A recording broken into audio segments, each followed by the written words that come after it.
இந்து செய்தியேடு அவர்களை தொடர்பு கொள்ளுது. அப்போ அந்த அம்மையார் சொல்றாங்க, சக்கரம் முழுமையாக சுழன்று தொடங்கிய இடத்திற்கே வரும். தேவகவுடா ஆங்கிலத்தில் அல்லது கன்னடத்தில் ஹிந்தி எழுதி வச்சுக்கிட்டு அதை அப்படியே வாசிப்பார்.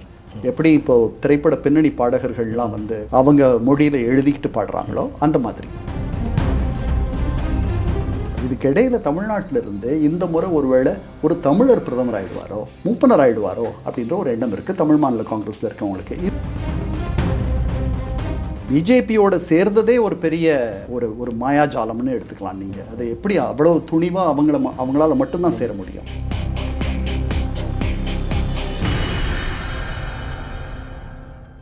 அறந்தமிழ் நேயர்களுக்கு இனிய வணக்கம். இந்த தேர்தல் வரலாற்று பதிவில் நாம் தொடர்ந்து 1952 தேர்தல்களிலிருந்து தொடர்ந்து சட்டமன்ற தேர்தல், அத்துடன் இணைந்து வந்த பாராளுமன்ற தேர்தல் குறித்தும் நாம் பேசி வந்தோம். நமக்காக இந்த தகவல்களை ஐநாவின் முன்னாள் அலுவலர் பேராசிரியர் முனைவர் இரா கண்ணன் அவர்கள் தொகுத்து வழங்கி கொண்டிருக்கிறார். சார் வணக்கம். வணக்கம் விஜய். சார், இப்போ நம்ம 1952லேருந்து 1996 வரைக்கும் தொடர்ந்து தேர்தல் வரலாறுகள் எல்லாம் பேசணும். அதில் நமக்கு சட்டமன்ற தேர்தலோடு கூடிய பாராளுமன்ற தேர்தல்னால நம்ம அதை ரெண்டுமே நம்ம அதில் கலந்துரையாடல் செய்தோம். நிறைய நமக்கு பாசிட்டிவான கமெண்ட் கரெக்ஷன்ஸ் எல்லாம் கூட சொல்லியிருக்காங்க நம்மளுடைய வாசகர்கள். வந்து அதை வரவேற்கிற அதே நேரத்தில் சின்ன சின்ன அக்யூரன்சியில் வந்து நமக்கு சில சஜஷன்லாம் சொல்லியிருக்காங்க. அவர்களுக்கு நம்ம நன்றியும் சொல்லிக்கிறோம். இப்போ இந்த பதிவில் 1998 நமக்கு இது வரைக்கும் சட்டமன்ற பாராளுமன்ற தேர்தல் சேர்ந்து இருந்தாலும் இந்த 1998லையும் 99லையும் பாராளுமன்ற தேர்தல் ஒரு நெருக்கடியின் காரணமாக வருகிறது. இந்த காலகட்டத்தில் அமைந்த கூட்டணிகள் தான் 2001 நம்ம சட்டமன்ற தேர்தல் பேசும் பொழுது இதை நம்ம தொடாமல் பேச முடியாது. அப்போது இந்த 1998 96ல் தேவகவுடா ஐக்கிய குஜரால் முடிந்த பிறகு ஒரு 13 மாதங்கள் வாஜ்பாய் தலைமையிலான ஒரு ஆட்சி வருகிறது. அந்த 1998க்கான தமிழ்நாட்டில் ஒரு தொகுதி பங்கீடு நிலவரங்கள்லாம் எப்படி இருந்தது? முதல்ல நம்ம நேயர்களுக்கு நான் வணக்கமும் அவர்களிடத்தில் நான் சொல்லணும்னு நினைக்கிறது என்னென்னா, நான் நினைவிலிருந்து தான் பேசுகிறேன் எல்லாமே. அதனால் தேதிகளோ அல்லது எண்ணிக்கையோ சில நேரங்களில் நான் தவறு இழைக்கிறதுக்கு வாய்ப்பு இருக்குது. அந்த தவறுகளை சுட்டி காட்டுபவர்களுக்கு என்னுடைய நன்றி உரித்தானது. அதை நம்ம திருத்திக்கலாம். இப்போ முதல்ல இந்த சட்டமன்ற தேர்தலும் நாடாளுமன்ற தேர்தலும் 98 வந்து வேறு வேறு காலங்களில் வருது. 96 சட்டமன்ற தேர்தல் வந்துச்சு, 98 நாடாளுமன்ற தேர்தல் ஒரு நெருக்கடினால் வருதுன்னு நீங்கள் சொன்னீங்க. இது முதல்லையே நடந்துருது. 1977லேயே முதல்ல நாடாளுமன்ற தேர்தல் வருது, அதற்கப்புறம் சட்டமன்ற தேர்தல் வருது. அதே மாதிரி 1980 முதல்ல நாடாளுமன்ற தேர்தல், பின்னாடி சட்டமன்ற தேர்தல் அப்படின்ட்டு 2 முறை இதற்கு முன்னாடியே நடந்திருக்கு. இப்போ திருப்பி அதே மாதிரியான ஒரு சூழல் 98 வருது. 96 ஜெயலலிதா பர்கூரில் தோற்று போய்ட்றாங்க. யானையின் காதில் புகுந்த எறும்பு அப்படின்ட்டு சுகவனம் அந்த வேட்பாளர் பற்றி சொல்கிறார். உண்மை. அவர் அதிகமாக தெரியாத ஒரு பெரிய புகழ்பெற்றவர்லாம் கிடையாது. அவர் அந்த அம்மாவை வெல்றார். இந்த மாதிரி 8000 வாக்குகள் வித்தியாசத்தில் தோற்று போகிறாங்க. அவங்களுடைய அதற்கப்புறம் தனி சிறப்பு நீதிமன்றங்கள் போட்டு அவங்க மேலே இருக்க ஊழல் புகார்களை விசாரிக்கிறது அதெல்லாம் தொடங்குது. சசிகலா மேலே இருக்க ஊழல் புகார்களை விசாரிக்கிறது, அவங்க மேலே இருக்க ஊழல் புகார்களை விசாரிக்கிறதுன்ட்டு இந்த சிறப்பு நீதிமன்றம் அந்த காலகட்டத்தில் 1 வருஷம் சசிகலா அவர்கள் சிறையிலே இருந்தாங்க. ஆமாம். ஜெயலலிதாவும் 28 நாளோ என்னமோ அவங்களும் சிறைக்கு போனாங்க, சிறையில் இங்கே போனாங்க. ஜெயலலிதாவுடைய அரசியல் என்பது முடிஞ்சிருச்சு அப்படின்னு நினைச்சவர்கள் பல பேர் இருந்தார்கள். கலர் டிவி ஊழல் வழக்கு, அந்த வழக்கில் ஆமாம், சுடுகாட்டு ஊழல், கலர் டிவி ஊழல், இந்த மாதிரி 2-3 வழக்குகள் இருந்துச்சு. அதில் வந்து அவர்களுக்கு எதிராக விசாரணை, பிளசன்ட் ஸ்டே ஹோட்டல் வழக்கில் அவங்களுக்கு எதிராக தீர்ப்பு வந்துச்சு. ஆமாம், அதற்கு ஆனால் அவர்கள் கைதானது வந்து கலர் டிவி, அதுக்காக கைதாகிறாங்க. அதனால் அவர்களுடைய அரசியல் வாழ்வில் ஒரு மிக தொய்வான ஒரு நேரம். அவர்கள் இதை எப்படி எதிர்கொள்ள போகிறாங்க, இருப்பாங்களா, தங்கி அவர்கள் அரசியல் செய்வார்களா, இதெல்லாம் தெரியாத ஒரு நேரம். அந்த 28 நாள் அவங்க சிறையில் இருந்த பொழுது இந்து செய்தியேடு அவர்களை தொடர்பு கொள்ளுது. அப்போது அந்த அம்மையார் சொல்கிறாங்க, சக்கரம் முழுமையாக சுழன்று தொடங்கிய இடத்திற்கே வரும். the wheel will come a full circle அப்படின்னு சொல்கிறாங்க. அப்படின்னா என்னென்னா, என்ன இப்படி பண்ணிட்டாங்க, இதற்கு மாறாக நான் இதே இடத்துல இதே மாதிரி அவர்களை தண்டிக்கிற ஒரு நிலையில் நான் வருவேன் அப்படின்னு அர்த்தம். இப்போ அவர்களுடைய அரசியல் அஸ்தமிச்சு போயிடுச்சுன்ற மாதிரி நினச்ச நேரத்தில் அங்கே இந்திய அளவில் வந்து உங்களுக்கு சில அரசியல் நிகழ்வுகள் மாற்றங்கள் நடக்குது. இந்திய அளவில் என்ன நடக்குதுன்னா, காங்கிரஸுடைய பலம் அது வந்து கொஞ்சம் கொஞ்சமாக தேஞ்சு வர்றதை நம்ம பார்த்தோம். அந்த இடங்களை வந்து மாநில கட்சிகள், பிராந்திய கட்சிகள், வேறு சில சக்திகள் அந்த இடத்தை ஆக்கிரமிக்கிறதையும் தொடர்ந்து பார்த்துட்டு இருந்தோம். உங்களுக்கு 89லேயே உங்களுக்கு விபி சிங், அவருக்கு பிறகு சந்திரசேகர் ஆட்சிக்கு வந்தது. ரெண்டு பேரையுமே வந்து காங்கிரஸ் ஆதரித்த ஒரு ஆட்சி. அதாவது பிஜேபி என்பது ஒரு 84ல் 2 இடங்கள் தான் நாடாளுமன்ற தேர்தலில் பிஜேபி வெல்லுது. அதற்கு பிறகு 89ல் அவர்கள் நிறைய இடங்கள் வெல்றாங்க. அந்த நேரத்தில் பிஜேபியை தவிர்க்கணுன்றதுக்காக உங்களுக்கு காங்கிரஸ் ஆதரவோட விபி சிங் ஆட்சிக்கு வரார். அதற்கு பிறகு அவருடைய ஆட்சி விழுந்த பிறகு சந்திரசேகர் வரார். அதெல்லாம் முடிஞ்சு போயிடுது. அதுக்கப்புறம் 91ல் தான் திருப்பி அறுதி பெரும்பான்மை இல்லாத நரசிம்மராவுடைய ஆட்சி வருது. அந்த ஆட்சி 96ல் முடியுது. முடிஞ்ச உடனே திருப்பி ஒரு குழப்பமான ஒரு சூழல். அதில் அறுதி பெரும்பான்மை யாருக்கும் கிடைக்கல. அதனால் 96 13 நாள் அந்த இடத்துல வாஜ்பாய் வந்துட்டு அவரும் விலகிடுறாரு. உண்மை. அது அவரால் அறுதி பெரும்பான்மையை நிரூபிக்க முடியல. அவர் விலகிடுறார். விலகின உடனே எதிர்கட்சிகள், அதாவது இடதுசாரி கட்சிகள், அதுக்கப்புறம் வந்து மாநில கட்சிகள், அஸ்ஸாம் கண பரிஷத், தெலுங்கு தேசம், திமுக, தமிழ் மாநில காங்கிரஸ், இவர்களெல்லாம் சேர்ந்து யுனைடெட் ஃப்ரண்ட், ஐக்கிய முன்னணின்னு ஒரு அமைப்பாக வைக்கிறாங்க. அந்த அமைப்புக்கு வந்து வெளியிலிருந்து காங்கிரஸ் ஆதரவு தருது. இப்போவும் பிஜேபியை வெளியில் இருக்க வைக்கணும், அவர்கள் ஆட்சி அமைக்க விடக்கூடாதுன்றதுக்காக இந்த ஐக்கிய முன்னணி அரசு ஆட்சி அமைக்கிறதுக்கு முனையுது. அப்படி முனையும் பொழுது அவர்கள் முதல்ல அந்த பொறுப்பை, அந்த பதவியை எடுத்துக்க சொல்லி அவர்கள் கேட்டது யாருன்னா ஜோதி பாசு. அவரை கேட்குறாங்க. West Bengal chief minister. ஆமாம். ஏன்னா ஏற்கனவே ஒரு 22 கட்சிகள் கூட்டணியோட ஒரு ஆட்சியை நடத்திட்டு இருக்கிறாங்க. மேற்கு வங்கத்தில் ரொம்ப நாளாக இருக்கார். அவர் வந்து ஒரு பெரிய நாடறிந்த ஒரு பெரிய கம்யூனிஸ்ட் தலைவர், ஒரு பழுத்த அரசியல்வாதி. அவருக்கு அதில் ஆசை இருக்குது. அவர் அந்த பதவியை எடுத்துக்கணும்னு நினைக்கிறார். ஆனால் அவருடைய ஆட்சி மன்ற குழு வேண்டான்னு சொல்லிடுது. அப்போ அவர் சொல்கிறார், பின்னாடி திரும்பி பார்க்கும்பொழுது அவர் சொல்கிறார், இட்ஸ் அ ஹிஸ்டாரிக் பிளண்டர், வரலாற்று பிழை, வரலாற்று மிகப்பெரிய தவறு அப்படின்னு சொல்கிறார். அந்த பொறுப்பை எடுத்திருக்கணும், நாங்கள் கம்யூனிஸ்ட் கட்சிகள் எடுத்திருக்கணும், அந்த பொறுப்பில் நான் போய் உட்கார்ந்துருக்கணும். அப்போது இவங்க அந்த எதிர்கட்சிகள் ஐக்கிய முன்னணி கூட்டம் நடக்குது. அவர் வேண்டான்னு சொன்ன உடனே அவருக்கு அடுத்து பக்கத்தில் இருந்தவருக்கு அந்த வேலையை நாங்கள் கொடுத்தோம் அப்படின்னு சுர்ஜித் பதிவு பண்ணுறார். ஹர்கிஷன் சிங் சுர்ஜித். அந்த பக்கத்தில் இருந்தவர் யாருன்னா Deve Gowda, chief minister of Karnataka. ஆமாம். அவருக்கு அந்த பொறுப்பு போகுது. அவருக்கு பெருசாக ஹிந்தி தெரியாது, ஆங்கிலம் ஓரளவுக்கு தெரியும். முதன்முறையாக தெற்கில் இருந்து பிரதமர் நரசிம்மராவுக்கு பிறகு உங்களுக்கு நரசிம்மராவுக்கு ஹிந்தியெலாம் நல்லா தெரியும், இவருக்கு அதெல்லாம் தெரியாது. இவர் ஆங்கிலத்தில் அல்லது கன்னடத்தில் ஹிந்தி எழுதி வச்சுக்கிட்டு அதை அப்படியே வாசிப்பார். எப்படி இப்போது திரைப்பட பின்னணி பாடகர்கள்லாம் வந்து பாடகிகள், பாடகர்கள் அவங்க மொழியில் எழுதிக்கிட்டு பாடுறாங்களோ அந்த மாதிரி அவர்கிட்ட அந்த பொறுப்பு வருது. முதல்ல அவர்கள் ஜோதி பாசுக்கு அப்புறம் அந்த பொறுப்பை யாருக்கு கொடுக்குறாங்க அப்படின்னா மூப்பனாருக்கு கொடுக்குறாங்க.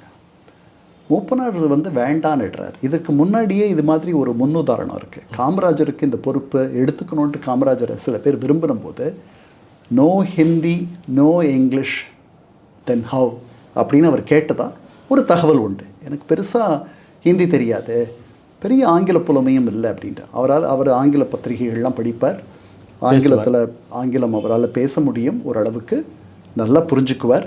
ஹிந்தியை புரிஞ்சுக்குவாராம், அவரால் திருப்பி பேசுறது என்பது சிரமம். அவர் இப்படி சொன்ன அந்த இடத்துக்கு முதன்முறையாக ஹிந்தி தெரியாத ஒருத்தர் போகிறார்.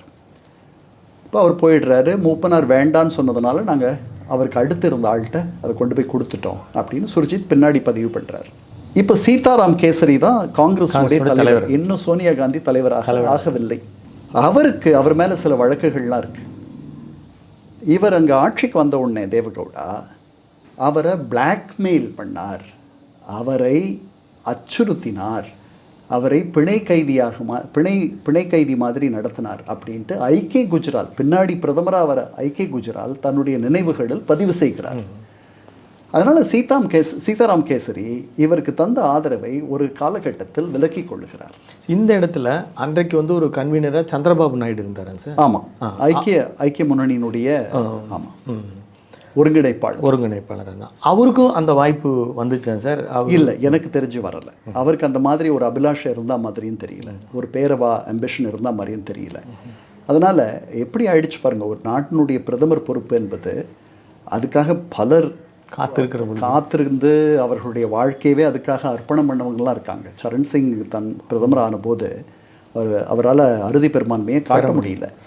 அவர் வந்து என்னுடைய வாழ்க்கை, என்னுடைய லட்சியம் நிறைவேறிடுச்சுன்னா சொன்னதெல்லாம் தகவல் உண்டு. ஆனால் பாராளுமன்றத்திற்கே போகாதவர்.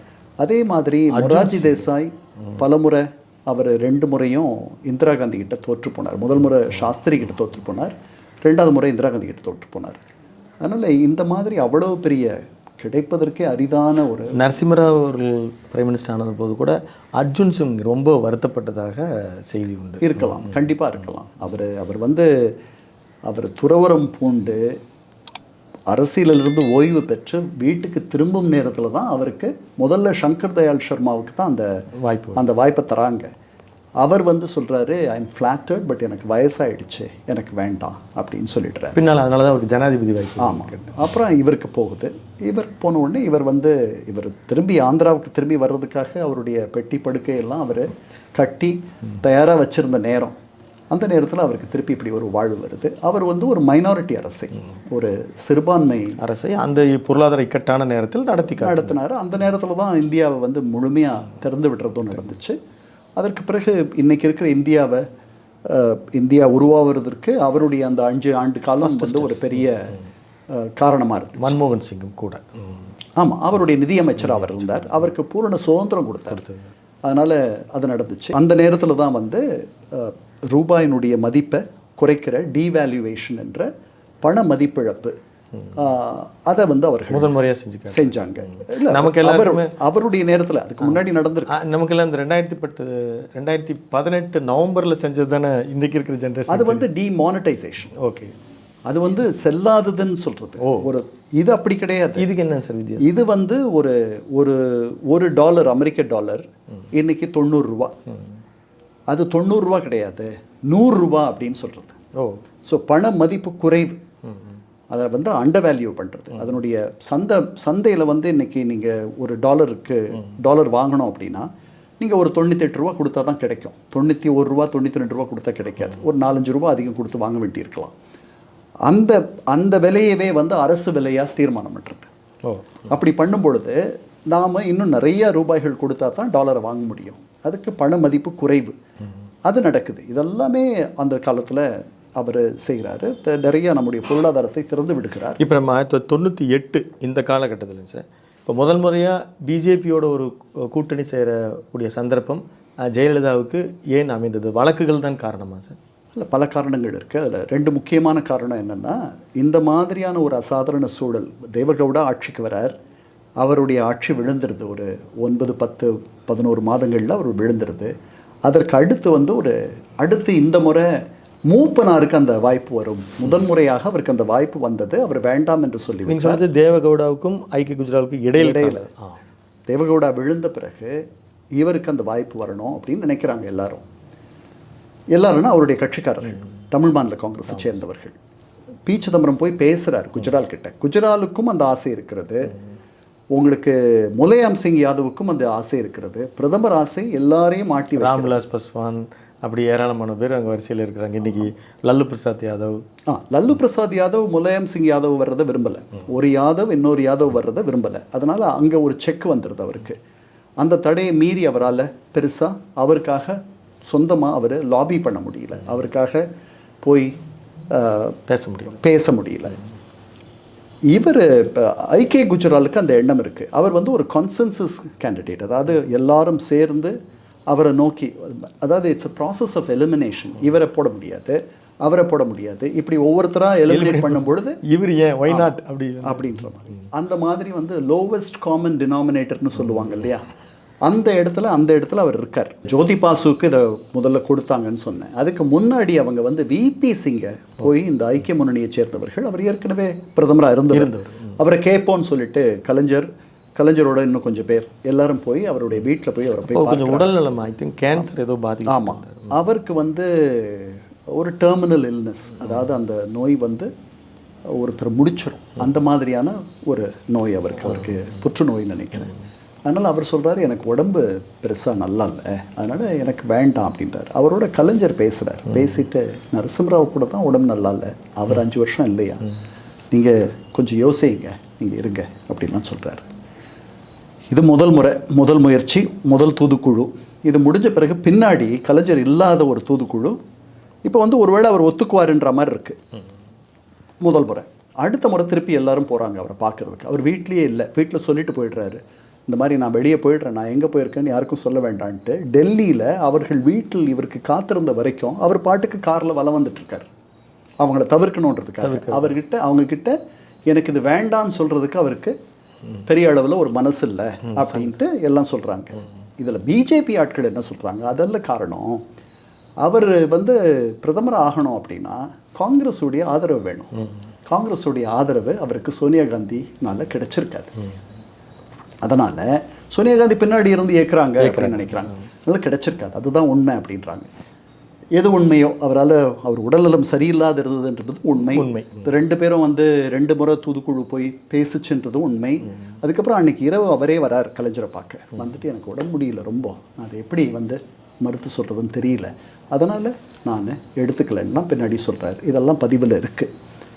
இதெல்லாம் முடிஞ்ச பிறகு தேவகவுடா வந்துடுறார். ஏன்னா ஜோதிபாசு முதல்ல விபி சிங், அதுக்கப்புறம் ஜோதிபாசு மறுத்த பிறகு அதுக்கப்புறம் மூப்பனார்கிட்ட வருது. மூப்பனார் மறுத்த பிறகு 4ஆவதாக அவர்கள் அடையாளப்படுத்திய ஒரு வேட்பாளர் தான் தேவகவுடான்ட்டு சுர்ஜித் சொல்கிறார் பின்னாடி. இப்போது இவர் விழுந்துடுறார். இப்போ அடுத்து ஒரு ஆளை தேர்ந்தெடுக்கணும். ஐக்கிய குஜரால் தான் எல்லாருக்கும் பொருத்தமான ஒரு முகமாக தெரிகிறார். இதுக்கிடையில் தமிழ்நாட்டிலிருந்து இந்த முறை ஒருவேளை ஒரு தமிழர் பிரதமர் ஆகிடுவாரோ, மூப்பனர் ஆகிடுவாரோ அப்படின்ற ஒரு எண்ணம் இருக்குது தமிழ் மாநில காங்கிரஸில் இருக்கவங்களுக்கு. இந்த பேச்சு ரொம்ப அதிகமாக இருக்குது. இதை கேட்குறாங்க கலைஞரையே. மூப்பனார் பிரதமரானால் என்னை விட யார் மகிழ்ச்சியாக இருக்க முடியும், நாங்கள் ரொம்ப மகிழ்வோம் அப்படின்னு அவர் சொல்கிறார். அப்புறம் இன்னும் எந்த முடிவும் எடுக்கலைன்னு சொல்லிட்டு அவர் டெல்லிக்கு போய் பேச்சுவார்த்தைகளில் ஈடுபடும் பொழுது மூப்பனாருக்கு அந்த பொறுப்பு வரலை. அந்த பொறுப்பு வந்து இவருக்கு போகுது, ஐக்கிய குஜராலுக்கு போகுது. போன உடனே தமிழ் மாநில காங்கிரஸ் அந்த அமைச்சரவையில் சேரப்போகிறது இல்லைன்ற ஒரு தகவல் வெளியே வருது. அவர்கள் வெளியில் இருக்காங்க கொஞ்ச நேரம்னா பல மணி நேரங்கள். இப்போ என்ன நடந்துச்சு அப்படின்ட்டு மூப்பனார் வர்றதை கலைஞர் விரும்பலை, ஒரு போதுமான அளவு அவருக்காக பேசலை, வாதாடலை அப்படின்ற செய்திகள்லாம் வந்துச்சு. அவங்க 2 பேருக்கு தான் உண்மை தெரியும். அதனால் நாம் என்ன நடந்துச்சு அப்படின்றது கலைஞர் பின்னாடி ஒரு பெரிய பேட்டியாக குமுதத்தில் அந்த நேரத்தில் கொடுத்தார். அது பின்னாடி முரசொலியும் அது போட்டுச்சு. அதில் அவர் என்ன சொல்கிறாரு, இந்த மாதிரி ஒரு பேச்சு எழுந்த உடனே நான் நேராக கேட்டால் எங்கள் மூப்பனார் கொஞ்சம் கூச்சப்பட்டுருவார்ன்றதுக்காக மாறனை விட்டு கேட்க சொன்னேன். மாறனை விட்டு கேட்கும்பொழுது அவர் சொன்னார், அப்படி தான் என் கட்சிக்காரங்க சொல்கிறாங்க, அதாவது நான் பிரதமராக வரணுன்ட்டு அவங்க விரும்புகிறாங்க, அப்படி தான் சொல்கிறாங்க அப்படின்னு சொன்னாரே ஒழிய தான் விரும்புகிறாரா இல்லையான்னு சொல்லலை. இது என்னடா இப்படி பதில் சொல்லியிருக்காருன்ட்டு கொஞ்ச நாள் கழித்து நம்ம கேட்டுருவோம் அப்படின்ட்டு நானும் அவரும் டெல்லியிலிருந்து திரும்பி வரும்பொழுது நான் அவர்கிட்ட கேட்டேன், என்ன உங்களுக்கு அப்படி ஒரு எண்ணம் இருக்கா அப்படின்ட்டு. அதை விடுங்க, அது என்ன ஒரு 3 மாதத்தில் முடிகிற பதவி அப்படின்னு சொல்லிட்டாரு. ஏன்னா எந்த அரசு வந்தாலும் விழுந்துரும். இவரை மூப்பனாருக்கு அந்த பதவி ஏன் வரலை அப்படின்னா, அவர் இந்திரா காங்கிரஸுக்கு சோனியா குடும்பத்துக்கு ரொம்ப வேண்டியவர்ன்றதுனால இடதுசாரிகள் அதை விரும்பலை அப்படின்ற ஒரு பேச்சு வந்துச்சு. என்ன அப்படியெல்லாம் கிடையாது. அதுக்கு தான் சுர்ஜித் வந்து விளக்குறார். அப்படிலாம் கிடையாது, இந்த அரசு ரொம்ப நாள் நிற்காது, விழுந்துரும். அடுத்த அரசுக்கு வந்து யார் தலைவராக இருக்காங்களோ அவங்க முகத்தை காட்டி தான் நாங்கள் போய் வாக்கு சேகரிக்க வேண்டியிருக்கோம். அது வடக்கை சேர்ந்த ஒருத்தர் அந்த இடத்துல இருந்தால் எங்களுக்கு வசதியாக இருக்கும்ன்ற எண்ணத்தில் தான் மூப்பனாரை வேண்டான்னு சொன்னமே தவிர வேறு எந்த காரணத்துக்காகவும் இல்லை. இதை நான் சிதம்பரத்துக்கிட்டே விளக்கிட்டேன். சிதம்பரமும் அதை புரிஞ்சுக்கிட்டு போயிட்டாரு அப்படின்லாம் சொல்கிறார் சுர்ஜித்.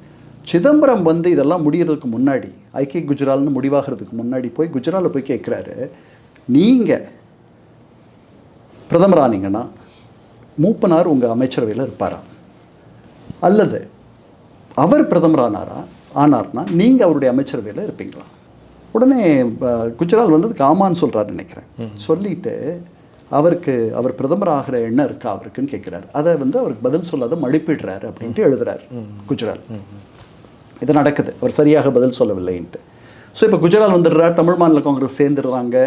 ஆனால் ஒரு சின்ன ஒரு விரிசல், ஒரு மன வருத்தம் அது தொடர்ந்து வருது அவங்களுக்குள்ள. அது ஒரு சின்ன பிரிவு வந்துருச்சு. அது ரொம்ப ஒற்றுமையாக இருந்தவர்கள் மத்தியில் 96 சேர்ந்து ஒரு பெரிய வெற்றியை ஈட்டியவர்கள் மத்தியில் ஒரு வருஷத்துலேயே நிலைமை கொஞ்சம் மாறுது. இது ஒரு நிலைமை. இப்போது இந்த சூழலில் அந்த அரசும் விழுந்து 98 குஜரால் அரசும் கவிழ்ந்துருது. ஏன் கவிழுதுன்னு நான் உங்களுக்கு சொல்லணும் இல்லையா? அப்போ தான் ஜெயின் கமிஷனுடைய இடைக்கால அறிக்கை வருது. இந்த ஜெயின் ஆணையத்தினுடைய இடைக்கால அறிக்கை என்ன? ஜெயின் ஆணையம் எதற்காக வைக்கப்பட்டதுன்றது இந்த தலைமுறைக்கு நம்ம சொல்லிடணும். ஜெயின் ஆணையம் வந்து 91 ராஜீவ்காந்தி கொலைக்கான காரணங்களை ஆய்வு செய்வதற்காக அமைக்கப்பட்ட ஜெயின் வந்து ஒரு சுப்ரீம் கோர்ட்டில் உச்சநீதிமன்றத்தினுடைய நீதிபதியாக இருந்தவர். அவர் தலைமையில் அவர் என்ன சொல்லிட்டார் அந்த இடைக்கால அறிக்கையில்? தமிழ்நாட்டில் விடுதலை புலிகளுடைய நடமாட்டம் ஏதுவாக செய்த அந்த தவறை செய்தவர்கள் அல்லது அதுக்கு உரிய ஒரு சூழலை உருவாக்கி தந்தவர்கள் திமுகவினர். அப்புறம் தமிழர்கள் எல்லாரும் அவர்களுடைய அனுதாபிகள். இப்படின்லாம் வந்து ரொம்ப பரவலாக ரொம்ப ஜெனரலைஸ் பண்ணி பொதுவாக, அதாவது குறிப்பாக ஒருத்தரை குற்றம் சாட்டுவதற்கு பதிலாக மொத்த தமிழ்நாடுமே என்னமோ அதற்கு ஆதரவாக இருந்த மாதிரியும் அதற்கு ஒரு ஏதுவான சூழலை உருவாக்குன மாதிரியெல்லாம் அவர் எழுதிடுறார். இந்த அறிக்கை வந்த உடனே குஜராத்தில் வந்து திமுக அமைச்சர்களை நீங்கள் நீக்கணும்னு சொல்கிறாங்க காங்கிரஸ். அதை அவர் பண்ண மாட்டேன்னு சொல்கிறார். இதை நான் அந்த நேரத்தில் கலைஞரை போய் அந்த நேரத்தில் சோனியா அவர்கள் வந்து தலைமை ஏற்றுட்டாங்களா சார்? அப்போ இல்லை கேசரி இல்லை கேசரி தான் இருக்காருன்னு நினைக்கிறேன். இன்னும் அவங்க வரலைன்னு நினைக்கிறேன். நம்ம பார்த்துக்கலாம் பின்னாடி அதை. அந்த நேரத்தில் நான் இங்கே சென்னைக்கு வந்திருக்கேன். நான் பாஸ்னியாவில் வேலை பார்க்குறேன், வந்திருக்கேன். அப்போ கலைஞரை போய் பார்க்குறேன். அவரை பார்க்கும் பொழுது அவர் ரொம்ப குஜராலை பாராட்டி என்கிட்ட, குஜரால் வந்து எங்கள் பக்கத்தில் நின்னார். அமைச்சரவை விழுந்தா கூட பரவாயில்ல, நான் திமுகவை வெளியே அனுப்ப மாட்டேன்ட்டார். அமைச்சரவை விழுந்துருது. இந்த விழுந்த பிறகு இப்போ புதுசாக ஒரு தேர்தல் வருது. அதுதான் 98 தேர்தல், பாராளுமன்ற தேர்தல். அந்த 98 தேர்தலுக்கு தான் இவ்வளோ பெரிய ஒரு முன்னுரை. அதாவது அந்த பாராளுமன்ற தேர்தல், இந்திய பாராளுமன்ற தேர்தல் வருவதற்கு இங்கே திமுகவும் ஒரு கீ ஃபேக்டராக இருந்துட்டாங்க அப்படின்னு நம்ம எடுத்துக்கலாமா சார்? அந்த ஜெயின் ஆணையத்தினுடைய அறிக்கை வந்து அந்த அரசை விழ வச்சிருது. அதனால் அவங்க ஒரு காரணம்னு தான் நம்ம எடுத்துக்கணும். 98 தேர்தலில் இங்கே இருக்கிற அரசியல் அஸ்தமனம் தொடங்கிடுச்சுன்னு நம்ம நினச்ச ஜெயலலிதா அவர்களுக்கு தெரிஞ்சு போயிடுது. அங்கே வந்து அறுதி பெரும்பான்மை கிடைக்கலனாலும் கூட தனி பெரும்பான்மை பெற்ற அல்லது தனி அதிகமான இடங்களை பெற்ற தனி ஒரு கட்சியாக பிஜேபி அங்கே வரும்ன்றதை இவங்க இங்கே புரிஞ்சுக்கிறாங்க. புரிஞ்ச உடனே அது வரைக்கும் அது ஒரு தீண்டத்தகாத கட்சியாக இருக்குது. அந்த கட்சியோட முதன்முறையாக கூட்டணி வைத்து அவர்கள் தீண்டத்தகாதவர்கள் அல்ல அரசியலில், அவர்களோடும் நாம் உறவு கொள்ளலாம்ன்ட்டு ஒரு புதிய ஒரு மிகப்பெரிய புரட்சியை உண்மையிலேயே அந்த அம்மா செய்தார்கள். அது மட்டும் இல்லாமல் சிறு சிறு கட்சிகளை கூட்டணி சேர்த்ததுலே அவங்களுடைய அதை அடுத்து அதை பண்ணாங்க. அதை பண்ண பிறகு பிஜேபியோட சேர்ந்ததே ஒரு பெரிய ஒரு மாயாஜாலம்னு எடுத்துக்கலாம் நீங்கள். அதை எப்படி அவ்வளோ துணிவாக அவங்களால மட்டும்தான் சேர முடியும். அப்படி சேர்ந்த அவங்க அப்போது காங்கிரஸ்லேருந்து பிரிஞ்சு போய் தமிழக ராஜீவ் காங்கிரஸ்ன்ட்டு நடத்திட்டு இருந்தார் வாழப்பாடி. அவரை வந்து தன்னுடைய அணிக்கு கொண்டு வராங்க. பாட்டாளி மக்கள் கட்சி ராமதாஸை தன்னுடைய அணிக்கு கொண்டு வராங்க. அதுக்கப்புறம் அந்த நேரத்தில் மறுமலர்ச்சி திராவிட முன்னேற்ற கழகத்தினுடைய வைகோவை கூப்பிட்டு வராங்க. இவங்களெல்லாம் வச்சுட்டு ஒரு சுப்பிரமணியன் சுவாமி அவர் அவங்களுக்கு எதிராக வழக்கு போடுறாரு. பெரிய பிரச்சனைகள்லாம் நடக்குது. அவர் முன்னாடியே, அதாவது அவங்க 96க்கு முன்னாடி அந்த அம்மாவுடைய 91லேருந்து 96 வரைக்கும் அந்த அம்மா ஆட்சி பண்ணும் பொழுது அவருக்கு எதிராக ஊழல் புகார்களை கொண்டு போய் திமுகவினர் அன்பழகன் தலைமையில் கொண்டு போய் கொடுத்தாங்க. அப்போ இருந்த ஆளுநர் வந்து பீஷ்ம நாராயண் சிங். அதுக்கப்புறம் சுப்பிரமணியன் சுவாமி சில மாதங்களுக்கு பிறகு அதை கொடுக்குறார்.